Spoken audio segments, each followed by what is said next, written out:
नमो संस्कृताय।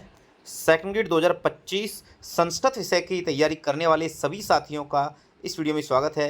साथियों, संस्कृत की तैयारी आपकी बहुत शानदार चल रही होगी और यदि आपने अभी तक तैयारी स्टार्ट नहीं की है तो ये वीडियो पूरा देख लीजिएगा। इस वीडियो को देखने के बाद आप निश्चित तौर पर तैयारी के लिए लग जाएंगे और बहुत शानदार तैयारी कर पाएंगे। जी हाँ साथियों, पूरा वीडियो देखिएगा। मैं रिंकू योगी, वरिष्ठ अध्यापक, अपना अनुभव आपके साथ इस वीडियो में शेयर करूँगा। देखिए साथियों, सेकंड ग्रेड एक ऐसा एग्ज़ाम होता है जो हर एक उस अभ्यर्थी की पहली पसंद होता है जो टीचर बनने का सपना रखता है। जी हाँ साथियों, क्योंकि जो भी व्यक्ति टीचर बनना चाह रहा है तो उसके लिए सबसे पहली पसंद सेकंड ग्रेड टीचर ही होता है, क्योंकि फर्स्ट ग्रेड में पोस्ट कम आती हैं, थर्ड ग्रेड में कंपटीशन ज़्यादा होता है। ये दोनों ही चीज़ें आपको देखने वाली होती हैं। लेकिन सेकंड ग्रेड एक ऐसा एग्ज़ाम होता है जिसमें पोस्ट भी अच्छी आती हैं और कंपटीशन भी कम हो जाता है। ठीक है, तो ये सारी चीज़ें होती हैं। तो ऐसे में सेकंड ग्रेड का सिलेबस जो है वो भी काफ़ी एक अच्छा सिलेबस है। तैयारी करने वाले अभ्यर्थी के लिए बहुत शानदार सिलेबस है। तो देखिए, संस्कृत से यदि आप हो तो इस पूरे वीडियो में बने रहिएगा। देखिए, संस्कृत विषय का ये नया सिलेबस है जो मैंने आरपीएससी की साइट से डाउनलोड किया है। आप भी डाउनलोड कर सकते हैं। यदि आपके पास ये सिलेबस नहीं है तो आप अभी ही चाहे तो आरपीएससी की साइट से डाउनलोड करें या हमारे टेलीग्राम चैनल योगी एजुकेशन वर्ल्ड, ठीक है, योगी एजुकेशन वर्ल्ड पर जाकर भी इसको डाउनलोड कर सकते हैं। इसका लिंक मैं आपको डिस्क्रिप्शन बॉक्स में दे दूंगा।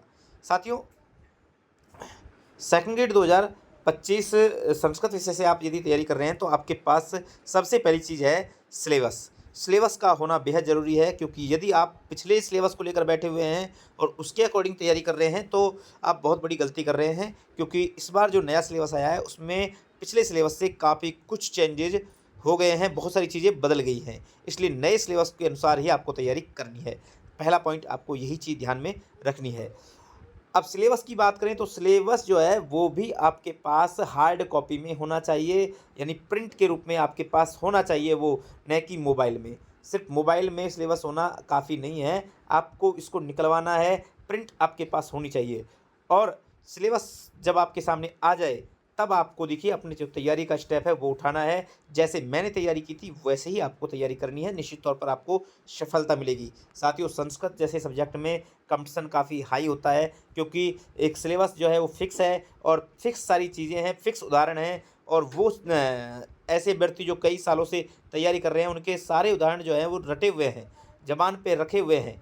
तो वो जो हैं पूरे 150 में से 150 करने का मादा भी रखते हैं। अगर पेपर हार्ड भी आता है तो भी वो जो है 130 के आसपास जो अपना स्कोर ले जाते हैं। इससे जो है कट ऑफ काफ़ी हाई हो जाती है। इसलिए आपको अपनी तैयारी भी वैसे ही करनी होगी जैसे कि और अभ्यर्थियों की इसमें तैयारी है, ऑलरेडी है।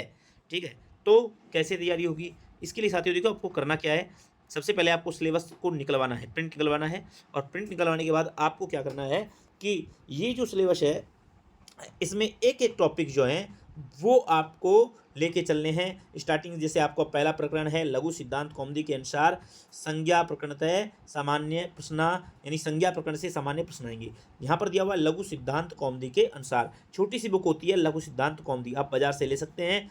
उसमें से आप इनको सूत्रों समेत पढ़िए। माहेश्वर सूत्र, इत संज्ञा, लोप संज्ञा, प्रत्याहार संज्ञा, स्वर के भेद, सैवर्ण संज्ञा, उच्चारण स्थान, संहिता, संयोग, पद, ये सारी चीज़ों को आप जो लघु सिद्धांत में दी हुई है ना उसके सूत्रों के समेत इनको पढ़िए। जिससे क्या होगा, उसमें जो उदाहरण दिए हुए हैं और उसमें जो सूत्र दिए हुए हैं उनको आप पढ़ोगे तो डेफिनेटली आपका एक भी प्रश्न यहाँ से गलत नहीं होगा। और वैसे ये बहुत नॉर्मल चीज़ें होती हैं, यदि आपने तैयारी की है तो आपको पता होगा। ये आपका एक मजबूत पक्ष है जहाँ से आपके नंबर पूरे आते हैं। यहाँ नंबर कटने की संभावनाएं नहीं होती हैं। यहाँ नंबर उन्हीं के कटते हैं जो बच्चे केवल उदाहरण रटने में विश्वास रखते हैं, तो भैया वो नंबर यहाँ कटा जाते हैं। बाकी जिन भी अभ्यर्थियों की तैयारी अच्छी है उनका पहले पॉइंट से नंबर नहीं कटता है, ऐसा मेरा मानना है। क्योंकि मैंने भी काफ़ी लंबे समय तक तैयारी की थी और सेकंड ग्रेड मेरा शुरू से सपना रहा था और उसमें संस्कृत मेरी जो थी काफ़ी स्ट्रांग थी। और साथियों, अगर आप किसी भी सब्जेक्ट से तैयारी कर रहे हैं, यदि आपका सब्जेक्ट ही अच्छा नहीं है तो आप टीचर बनने के ख्वाब को तो भूल ही जाइए। तो आपके सब्जेक्ट में आपकी कमांड होना बेहद ज़रूरी है।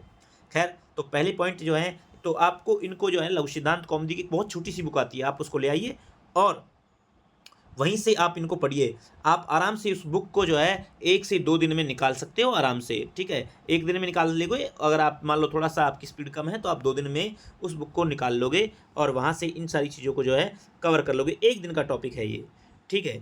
आगे देखिए, निम्नलिखित संधि सूत्र अनुसार संधि संधि विच्छेद। तो ध्यान दीजिएगा, यहाँ पर दिया हुआ है सूत्र के अनुसार आपको संधि और संधि विच्छेद करना है।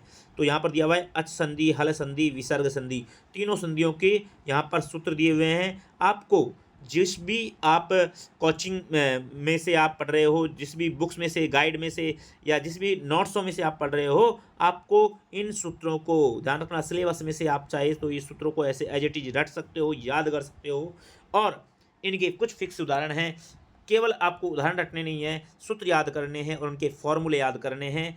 अगर फॉर्मूले आप नहीं जानते हो तो मैंने अच संधि, हल संधि और विसर्ग संधि तीनों के फॉर्मूले अपने चैनल पर डले हुए हैं, आप जाकर के चेक कर सकते हैं। बहुत अच्छे से आप इनकी तैयारी कर सकते हैं। संधि प्रकरण बहुत आसान सा प्रकरण है और यहाँ से भी जो है पूरे नंबर लिए जा सकते हैं। यहाँ पर गलती होने की कोई गुंजाइश नहीं है। देखो, संस्कृत एक बिल्कुल मैथमेटिकल लैंग्वेज है, बिल्कुल जैसे मैथ में नंबर नहीं करते ना, ऐसे संस्कृत में नंबर नहीं करते यदि आपकी तैयारी सही है तो, ठीक है। तो यहाँ पर फिक्स हैं और ये सूत्र जो दिए हुए हैं, केवल इन्हीं सूत्रों को आपको पढ़ना है और इनसे संबंधित उदाहरणों को आपको हल करना है। और अगर मान लो इनसे संबंधित उदाहरण आपको रटना नहीं है, आपको क्या करना है कि ये जैसे मान लो आपने संधियाँ पढ़ी, ये सूत्र पढ़े, और पिछले जो 5-7 सालों के पेपर्स हैं वो आप निकालिए कि कौन कौन से प्रश्न संधि से आए हैं, उनको आप कर लीजिए। बस आपका काम पूरा है और आपको इधर उधर देखने की ज़रूरत नहीं है। बस ये आपको करना है और ये सूत्र जो हैं वो आपको मुँह ज़बानी याद होने ही चाहिए, तो ही आपका संधि का टॉपिक अच्छा हो पाएगा। क्योंकि आजकल प्रश्न जो हैं वो कथन निष्कर्ष से या फिर सूत्रों से खालिस्तान में दे करके बहुत सारे तरह के घुमा करके पूछे जाते हैं, तो इसलिए सूत्रों का याद होना बेहद ज़रूरी है। नेक्स्ट देखिए, अगला टॉपिक है आपके सामने समास। समास बिल्कुल फिक्स चीज़ें हैं। समास देखो, वैसे तो देखा जाए तो समास काफ़ी डीपली जो जाके पढ़ा जाए तो ज़्यादा अच्छा होता है, लेकिन आप जहाँ से भी इसको पढ़ रहे हैं, जहाँ से भी आप पढ़ रहे हैं, केवल आप वहीं से उनको पढ़ते रहिए, आपको डिस्टर्ब होने की कोई आवश्यकता नहीं है, ठीक है। तो समास में अव्ययीभाव समास, तत्पुरुष, कर्मधारय, द्विगु, द्वंद्व, बहुव्रीहि, ये 6 वो समास जो हैं वो आपको पढ़ने हैं, सूत्रों सहित पढ़ने हैं और इनके जो फिक्स उदाहरण हैं। और ख़ास करके देखो, समास जब भी पढ़ो ना तो इसमें से क्या है कि आपके जो अपवाद जैसे जो उदाहरण हैं, जहाँ पर आपको कन्फ्यूजन है, ध्यान रखना, पेपर सेटर वहीं आपको उलझाएगा, वही प्रश्न आने की संभावनाएं ज़्यादा होती हैं। तो ऐसे प्रश्न जो अपवाद संबंधी प्रश्न हैं, अपवाद संबंधी उदाहरण हैं, उनको अच्छे से देख लीजिएगा। और ये जो समास है ना, समास, कारक, प्रत्यय, इनसे अशुद्धि संबंधी जो प्रश्न हैं वो भी आते हैं, इसलिए डीपली पढ़ने की बहुत आवश्यकता है, डीपली आपको पढ़ना ही होगा। प्रत्ययों में भी वही बात है। प्रत्यय देखो बहुत हालांकि देखा जाए तो बहुत सारे प्रत्यय हैं और इन प्रत्यय में इस बार कुछ नए प्रत्यय भी आपको यहाँ पर दिख रहे होंगे। तो ये जो नए प्रत्यय दिखे इनको विशेष तौर पे देख लेना। बाकी बिल्कुल सिंपल सा है। देखो, प्रत्ययों में आप केवल प्रत्यय देख लीजिएगा, उसका सूत्र देखें और प्रत्यय में क्या क्या प्रक्रियाएं हो रही हैं, इसमें कहाँ इत संज्ञा जो है, कहाँ पर जो है इट का आगम हो रहा है, कहाँ जो इसमें प्रत्यय में क्या शेष रहेगा, ये चीज़ें ध्यान रखने वाली हैं। बाकी जो है प्रत्यय जो है ऐसा टॉपिक है यहाँ से भी पूरे नंबर आराम से लिए जा सकते हैं, यहाँ पर गलती होने की गुंजाइश नहीं है। जहाँ देखिए नंबर कटने की संभावनाएं हैं वो भी मैं आपको बताऊँगा। आगे देखो, शब्दरूप जो है, शब्दरूप एक याद करने वाला टॉपिक है। इसमें आपको जो जो शब्दरूप दिए हुए हैं वो आपको याद करने हैं। और अब जो अभ्यर्थी याद नहीं कर सकते उनके लिए शब्दरूप, यदि आप कमेंट करते हैं, हालांकि मैंने पहले भी वीडियो बनाए हैं इन पर, लेकिन यदि आप कमेंट करते हैं तो इस टॉपिक को मैं बहुत ट्रिकी अंदाज में आपको पढ़ा सकता हूं, जिससे आपको याद करने वाली समस्या भी ख़त्म हो जाएगी और आप बड़े आसानी से मज़े मज़े में बिना याद किए इन सारे प्रश्नों को सॉल्व कर सकते हैं ट्रिकी अंदाज में, ठीक है। तो मैंने वैसे वीडियो बनाए हुए हैं, लेकिन मैं और अच्छे तरीके से इसको पेश करने की कोशिश करूँगा, लेकिन वो तब जब अधिक से अधिक इसके ऊपर कमेंट आएंगे। तो ये एक तरह से आपको या तो मेरे बताए हुए अंदाज से आप समझ लीजिए, नहीं तो फिर याद करना पड़ेगा इसको, तो शब्द रूप आपको याद करने ही होंगे। अगला देखिए 5 लकारों में धातु रूप। तो 5 लकार जो सामान्य रूप से आप पढ़ते हैं 10th तक, वही 5 लकार आपको जो है यहाँ पर याद करने हैं। अब इसमें जो ये धातु रूप दिए हुए हैं, ये धातु रूप जो है आपको 5 लकारों में याद करने हैं, और स्पेशल लब और सेव का आत्मनेपदी में याद करना है, और उभयपदी में 2 धातुएं क्री और याच, इनका उभयपदी यानी प्रश्नपदी और आत्मनेपदी दोनों में इन दोनों धातुओं को पढ़ना है। तो ये जो सदरूप और धातुरूप हैं, ये दोनों याद करने वाली चीज़ें हैं, तो ये आपको पढ़नी है, याद करनी है। ठीक है। अगला देखो अव्यय संबंधी प्रश्न। अव्यय में आपको करना क्या है, देखो वैसे तो आपने मैंने आपको पहले भी गाइड किया था कि आपको कहाँ से पढ़ना है, यहाँ पर मैं कोई स्पेशल प्रचार नहीं करूँगा, लेकिन अव्ययों का सीधा सा है कि आपको प्रत्येक अव्यय का अर्थ आना चाहिए। पहली बात, जो जो अव्यय अपने सिलेबस में दिए हुए हैं इन सबका अर्थ आना चाहिए, बहुत सिंपल सा काम है। दूसरा इसमें क्या है कि अव्यय आ गए, और अब जो पिछले सालों में जो प्रश्न आए हैं अव्यय संबंधित, उनको एक बार देख लेना, बस इतना सा काम है, बाकी ज़्यादा डीपली जाने की जरूरत नहीं है। बहुत नॉर्मल सा प्रश्न आता है, ज़्यादा बड़ा यहाँ पर घुमाव नहीं होता है। ऐसे ही उपसर्ग है, लेकिन उपसर्ग जो है जितना दिखने में सिंपल होता है उतना ही आपको यहाँ पर प्रश्न जो है वो घुमा सकते हैं। तो थोड़ा सा यहाँ पर जो है उपसर्ग को आप जहाँ से भी पढ़ रहे हैं थोड़ा अच्छे से पढ़ के जाइएगा, और ख़ासकर जो पिछले सालों के प्रश्न हैं उनको भी एक बार देख के अवश्य जाइए। अशुद्धि संशोधन संबंधी प्रश्न जो हैं, ये प्रश्न है जहाँ से नंबर कट सकते हैं, क्योंकि ये प्रश्न वही सही कर पाता है जिसकी व्याकरण पे अच्छे से कमांड होती है। ठीक है, उसमें कारक विभक्ति आधारित अशुद्धि संशोधन और हिंदी से संस्कृत अनुवाद, ये दोनों तरह के प्रश्न शामिल हैं। अब हिंदी से संस्कृत अनुवाद वही अच्छा कर पाएगा जिसके कारक अच्छे हैं, जिसके समास अच्छे हैं, जिसके प्रत्यय अच्छे हैं, जिसकी व्याकरण पे अच्छे से कमांड है। तो ये एक टॉपिक है जो जिसकी सब्जेक्ट पर कमांड है वो ही अच्छे से कर पाएगा। ठीक है, तो इसके लिए आपको विशेष तौर पर ध्यान देने की ज़रूरत है। देखिए अगला टॉपिक है आपके सामने वाच्य परिवर्तन। वाच्य परिवर्तन केवल लट लकार में आपको याद करना है, बहुत सिंपल सा काम है वाच्य परिवर्तन। अब यहाँ केवल मैं आपको बता रहा हूँ कि किस प्रकार से पढ़ना है। ठीक है, तो वाच्य परिवर्तन जो है आपको इसमें क्या होता है कि कर्ता, कर्म और क्रिया, केवल ये तीन चीज़ जो हैं वो चेंज होती हैं। कैसे किया जाता है, इसके लिए हमारे चैनल पर ऑलरेडी वीडियो पड़ा हुआ है, वाच्य परिवर्तन बाय योगी सर, ऐसे सर्च कर सकते हैं, या वाच्य परिवर्तन योगी एजुकेशन वर्ल्ड, इस प्रकार से सर्च करोगे तो आपके सामने वीडियो आ जाएगा, आप जो है वो देख सकते हैं। वाच्य परिवर्तन बहुत आसान सा टॉपिक है, आराम से इसमें कोई नंबर नहीं कटते हैं अगर आपको एक बार समझ में आ गया तो। और लिंग अनुसार संख्या ज्ञान, ध्यान रखना 100 तक की संख्याएं आपसे संस्कृत में पूछी जाएंगी, लेकिन ध्यान रखना इसमें जो ट्विस्ट है वो है लिंग अनुसार, ये आपको ध्यान रखना है। संख्या ज्ञान पर भी मैंने जो है वो वीडियो बनाया हुआ है लिंग अनुसार, उसको भी आप देख सकते हैं। और यहाँ पर देखिए पूर्ण प्रत्यांत संख्या का प्रयोग, नया टॉप ये डाला हुआ है कि पूर्ण प्रत्यांत संख्याओं का प्रयोग, मतलब जैसे कि प्रथम, द्वितीय, तृतीय, ऐसी जो संख्याएं हैं वो भी आपको याद करनी है, बहुत आसान सा है। यदि आप कहेंगे तो मैं आपको इन पर वीडियो ले आऊँगा। ठीक है, अगला देखिए नेक्स्ट है संस्कृत व्यवहारिक शब्द आधारित सामान्य प्रश्न। ध्यान दीजिएगा, व्यवहारिक ये नए टॉपिक डाले गए हैं कि पशु, पक्षी, फल, शाक, इनके नाम संस्कृत में पूछे जा सकते हैं। कि जैसे मान लो मोर से संस्कृत में क्या कहा जाता है ना, या फिर किसी फल को दे दें, आम को दे दें, केला दे दें, तो आपसे पूछा जा सकता है कि संस्कृत में इन्हें क्या कह सकते हैं, या मिलान भी करवाया जा सकता है। तो पशु, पक्षी, फल और शाक, इनके नाम। और पारिवारिक संबंध सूचक पद जो हैं वो भी जो है संस्कृत में आपसे पूछे जा सकते हैं, अगर आप कमेंट करेंगे। मैं बार बार ये कहता हूँ क्योंकि मैं समय निकाल कर वीडियो बनाता हूँ साथियों, तो यदि कमेंट आते हैं तो मैं इन पर वीडियोज आपको लेकर आ सकता हूँ। तो ये था प्रथम भाग।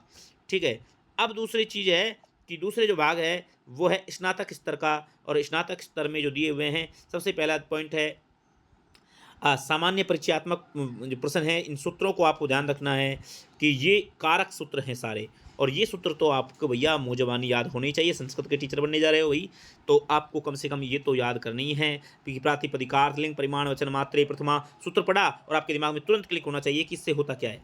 ठीक है, कर्तुरिप्सितमम कर्मे, ठीक है, कर्ता क्रिया द्वारा जिसे सर्वाधिक चाहता है उसे क्या कहते हैं, कर्म कहते हैं। ठीक है, और कर्मणि द्वितीया, कर्म में द्वितीया होती है। अधि सिंह स्था साम कर्म है, अधि सिंह स्था अधि उपसर्ग पूर्वक सिंह स्था और आस धातु के आधार की कर्म संज्ञा होती है। एकथितम च उपान वद्यांग बस ऐसे आपको ना सूत्र पढ़ो और उसका पूरा डिटेल आपके दिमाग में होना चाहिए, बस यही काम करना है, कंप्लीट आपका काम हो जाएगा इसमें। ठीक है, ऐसे ही है छंद। छंद में आपको जो ये छंद दिए हुए हैं उन छंदों के लक्षण और उदाहरण, ध्यान दीजिएगा, लक्षण और उदाहरण आपको याद करने हैं। प्रत्येक छंद का लक्षण आपको पता होना चाहिए, संस्कृत में उसका लक्षण याद होना चाहिए। दूसरा, उदाहरण भी याद होना चाहिए। उदाहरण तो आप आराम से बता ही दोगे, वहाँ उदाहरण आएगा, आप वर्ण गिनकर बता दोगे कि इसमें कौन सा छंद है। ठीक है, नेक्स्ट है अलंकार। अलंकार तो आपको जितने ज़्यादा उदाहरणों की प्रैक्टिस करोगे, पिछले जो एग्जाम में प्रश्न आए हैं उनको देखोगे तो ज़्यादा अच्छे से कर पाएंगे। बाकी ये भी एक ऐसा टॉपिक है जहाँ से नंबर कट सकते हैं। छंद में नंबर नहीं कटते हैं, लेकिन अलंकार में नंबर कटने की संभावनाएं अधिक होती हैं, इसलिए इसको विशेष ध्यान से देखना है, क्योंकि यही ऐसे टॉपिक होते हैं जहाँ से तैयारी करने वाला अन्य बच्चों से आगे निकल जाता है। ठीक है, तो ये टॉपिक विशेष तौर पर आपको देखना है। यहाँ पर भी लक्षण उदाहरणों को आपको विशेष ध्यान देना है। अगला देखिए, वैदिक साहित्य के सामान्य प्रश्न, जिसमें सामान्य प्रश्न आ सकते हैं वेद, उपवेद, ब्राह्मण ग्रंथ, आरण्यक, उपनिषद से संबंधित सामान्य प्रश्न यहाँ से पूछे जाएंगे।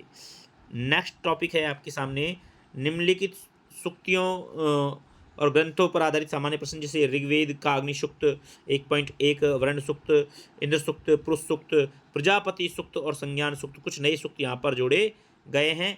तो आपको सभी को अच्छे से देखना है, सूक्तों को पढ़ना, डिटेल में पढ़ना है। और ये सारे सूक्त जो हैं आपको कोई भी राइटर की बुक ले आइए, आप वहाँ से पढ़ सकते हैं, या गाइड से पढ़ रहे हैं तो वहाँ से पढ़ सकते हैं, ज़्यादा आपको डीपली जाने की ज़रूरत नहीं है। और वैसे सूक्तों पर मैंने भी ट्रिकी वीडियोज़ बनाए हुए हैं, वो भी आप देख सकते हैं। श्रीमद् भागवत गीता का द्वितीय अध्याय जो है आपको पढ़ना है, इसमें जितने भी 72 श्लोक दिए हुए हैं वो सारे आपको पढ़ने हैं। श्रीमद् भागवत गीता अच्छे से आपको आनी चाहिए, लेकिन अगर आप इतने ज़्यादा डीप नहीं सकते हैं तो सामान्य परिचय आपको इसका पढ़ के रखिए, क्योंकि एक क्वेश्चन यहाँ से आना तय है। ईशोपनिषद, ईशोपनिषद में आपके सारे श्लोक जो हैं वो अच्छे से याद होने चाहिए, क्योंकि आजकल का जो प्रश्नों का लेवल है वो काफ़ी ज़्यादा जो है घूमकर प्रश्न आ रहे हैं, इसलिए आपको ईशोपनिषद जो है वो अच्छे से कंठस्थ होना चाहिए। अभिज्ञान शाकुंतलम, पहले केवल चतुर्थ भाग आया करता था, लेकिन अब पूरा अभिज्ञान शाकुंतलम यहाँ दिया हुआ है, तो अभिज्ञान शाकुंतलम कंप्लीट आपको इसके सातों भाग याद करने हैं। सब कैसे भी प्रश्न यहाँ से पूछे जा सकते हैं। और सुकनास उपदेश जो है ये भी आपको अच्छे से देखना है। तो ये सारी चीज़ें हैं। बाकी देखिए, भारतीय संस्कृति संबंधी सामान्य प्रश्न यहाँ से ये बिल्कुल सिंपल से हैं, जीके टाइप के क्वेश्चन है। वर्ण व्यवस्था, आश्रम व्यवस्था, 16 संस्कार, पंच महायज्ञ, 3 प्रकार के जो ऋण हैं, और भारतीय संस्कृति की विशेषता, ये सामान्य से प्रश्न होते हैं जो आप आराम से कर सकते हैं। आप कमेंट करेंगे तो मैं इन पर एक एक करके वीडियो लेकर आ सकता हूँ, लेकिन आप कमेंट करेंगे तभी, मेरी शर्त यही है, कमेंट करेंगे तो ही वीडियो आएगा। क्योंकि मैं मान लो वीडियो बनाऊं और आपका रिस्पॉन्स नहीं है, या आप कहीं और से तैयारी कर रहे हैं, तो कोई मतलब इसका बनता नहीं है। इसलिए आगे देखिए, अगली चीज़ है साथियों कि यहाँ कुछ महाकाव्य दिए हुए हैं। तो महाकवि दिए हुए हैं, जैसे वाल्मीकि, वेदव्यास, अश्वघोष, कालिदास, भारवी, माघ और श्रीहर्ष। इनका सामान्य परिचय आपको ध्यान रखना है, और इनकी रचनाओं को भी आपको ध्यान रखना है कि इनकी कौन कौन सी रचनाएं थी। गद्य कवियों में देखें तो दंडी, सुबंधु, बाणभट्ट और अंबिकादत्त व्यास। नाट्य कवियों में भास, कालिदास, भवभूति, शूद्रक, विशाखदत्त। नीति कवियों में भर्तृहरि, विष्णु शर्मा और नारायण पंडित। और अर्वाचीन कवियों में भट्ट मथुरानाथ शास्त्री, देवर्षि कलानाथ शास्त्री, प्रभाकर शास्त्री, पद्म शास्त्री, सूर्यनारायण शास्त्री और हरिरामाचार्य। ये आपको अच्छे से पढ़ने हैं, और ट्रिकी अंदाज में साहित्य को पढ़ना है। तो मैंने रेट के ऊपर वीडियोज बनाए हुए थे, वो वीडियो सेकंड ग्रेड में भी काम आने वाले हैं, तो आप उनको देख सकते हैं। अगला है तीसरा महत्वपूर्ण पार्ट, वो है शिक्षण विधियों का। और यहाँ भी जी के टाइप में ये पढ़ने होते हैं, सामान्य से प्रश्न आते हैं, और इसका तो सबसे बेस्ट तरीका यह है, पिछले सालों में जो भी प्रश्न आए हैं उनको पढ़ लीजिए, आपका शिक्षण विधि अच्छी हो जाएंगी, और सामान्य रूप से इनको आप पढ़ सकते हैं। ठीक है, तो ये सारी चीज़ें हैं। तो ये मैंने एक तरह से पूरे सिलेबस को आपको यहाँ पर बताया है कि आपको किस किस प्रकार से इनको पढ़ना है। कुल मिलाकर के साथियों, सिलेक्शन के लिए आपको क्या करना है, सबसे पहले आपका सिलेबस जो है वो आपके पास होना चाहिए, पहली बात। दूसरी बात, आपके पास जिस भी चीज़ में से आप पढ़ रहे हो, आपके चाहे वो नोट्स हो या आपकी गाइड हो, ठीक है, या आपके पास कोई बुक हो, वो फिक्स होना चाहिए। आपको नई चीज़ लाने की आपको कोई आवश्यकता नहीं है। एग्जाम पास में आ गए हैं, अब आप कोई भी अपने मैटर में, आपकी सामग्री में कोई चेंज नहीं करिए, जो पढ़ रहे हो उसी को पढ़ते रहिए। तीसरी चीज़ साथियों, रिवीजन। रिवीजन ही आपके सिलेक्शन की कुंजी है। जितनी बार आप रिवीजन करेंगे उतनी बार ही सिलेक्शन के पास पहुंचेंगे। तो इस चीज़ को आप कंठस्थ कर लीजिए। तो रिवीजन बहुत ज़रूरी है, ठीक है। और चौथी चीज़, आत्मविश्वास, स्वयं के ऊपर विश्वास रखिए, निश्चित तौर पर आपका सिलेक्शन होगा। Best of luck. उम्मीद करता हूँ वीडियो आपको काफ़ी अच्छा लगा होगा। वीडियो पसंद आए तो इसको लाइक और शेयर करें। मिलते हैं नेक्स्ट वीडियो में, तब तक के लिए जय हिंद, जय भारत।